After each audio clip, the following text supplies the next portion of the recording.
Thank you అనే ఇంకొకటి అంటే మెయిన్గా మనం వస్తున్నప్పుడు డ్యాన్స్ గురించి మాట్లాడితే సో మీకు శ్రీలీల గారికి సెట్ అయినట్టు ఇంతవరకు చాలామంది హీరోయిన్స్తో మీరు చేశారు కానీ శ్రీలీల గారితో డ్యాన్స్ అంటే మాత్రం ఒక ఎగ్జైటింగ్ ఉంటుంది.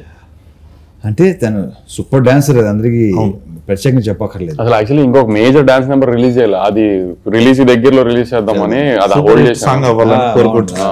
లేదు ఆ సాంగ్స్ అన్ని బాగుంటాయి. సెకండ్ సాంగ్ ఎలా లిరిక్స్ మీద చిన్న కాంట్రవర్సీ వచ్చింది, ఏంటి బూతులు పెట్టారు ఇది అంటున్నారు. అది నా విషయం సార్.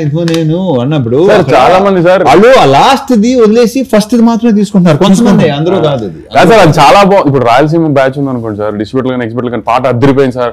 మీరు మళ్ళీ ఇప్పుడు ఆ బూతులు పెట్టారు ఏంటని మీకు ఎవరైనా చెప్తే మీరు అది ఎడిట్ చేస్తారేమో, లేకపోతే లిరిక్స్ మారుస్తారేమో, అలాంటి పనులు చేయకండి సార్, ఇది చాలా బాగుంది సార్ పాట అని రాయలసీమ నుంచి ఎక్స్పర్ట్ సార్ అదే అన్నాను సార్. ఒక్కొక్క జానర్ ఒక్కొక్క రకంగా ఒక్కొక్క ఎంబ్రేస్ చేస్తున్నప్పుడు ఇప్పుడు అందరినీ ఈక్వల్ గా ఎంటర్టైన్ చేయడానికి ఏంటి అనేది మనం ఆ డైలమాలో ఉండకుండా మనం ఒకటి అనుకుని కాన్ఫిడెంట్ గా వెళ్ళిపోవడమే సార్. ఇంకా తర్వాత శ్రీలీల గారి చాయిస్ మీద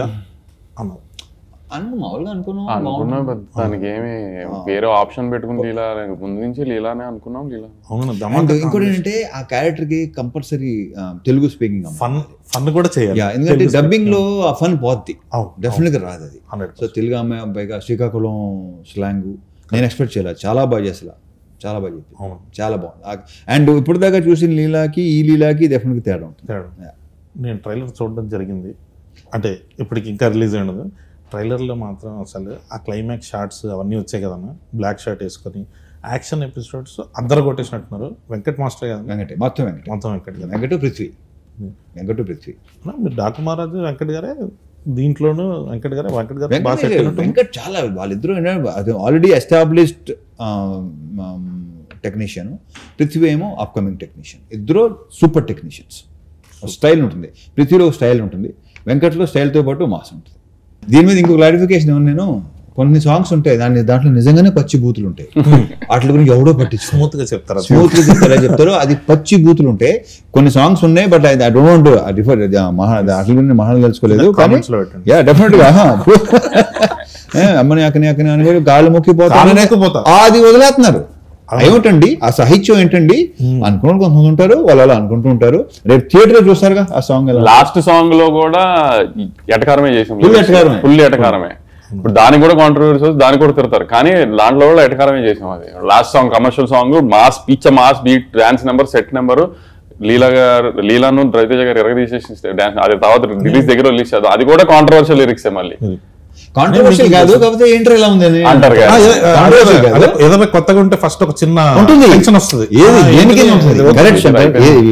ఏదైనా కొత్తగా ఏది ఉన్నా సరే అనుకుంటారు, ఏదైనా అంతే కొంచెం. మళ్ళీ అని మీకు డాకు మహారాజు కూడా ఇది వచ్చినట్టుంది సాంగ్ చూసినప్పుడు చేస్తారు మీరు. ఎన్ని మిలియన్స్ కదా సార్ మీరు నమ్మరు, ఎన్ని సంగీత్ ఈవెంట్లకి అటెండ్ అయ్యాను నేను ఆ సీజన్ లో పెళ్లిళ్ళ తర్వాత, ఐ మీన్ రిలీజ్ తర్వాత.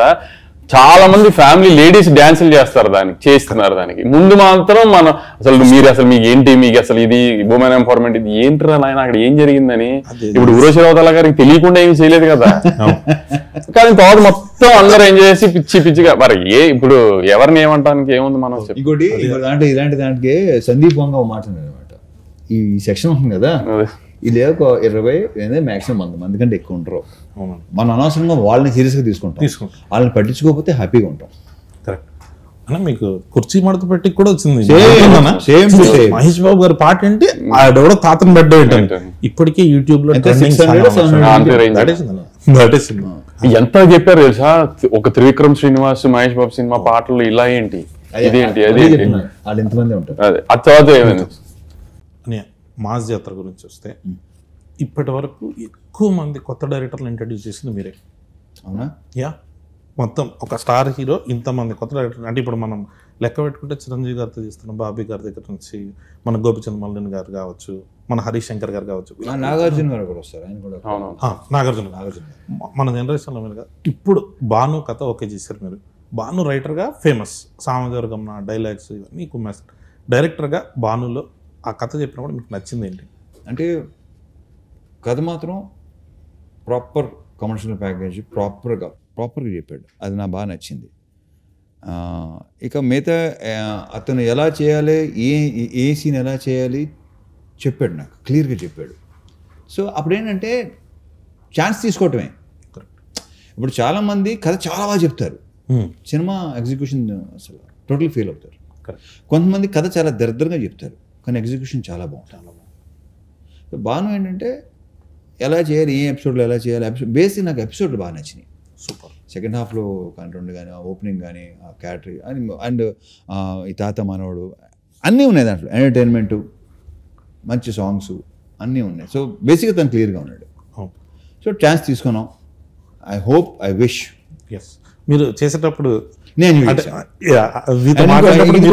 కూడా చెప్తాను, నేను ఎంజాయ్ చేశాను అంటే నేను ఇప్పుడు డిసప్పాయింట్ చేయాలి. సూపర్.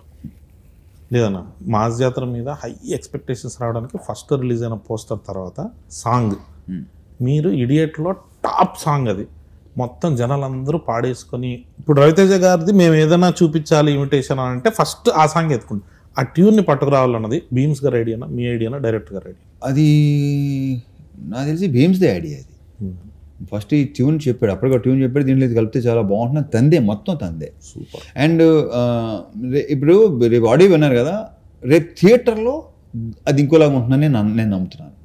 ఇంకా ఊగిపోతారని నాకు ఉంది డెఫినెట్గా.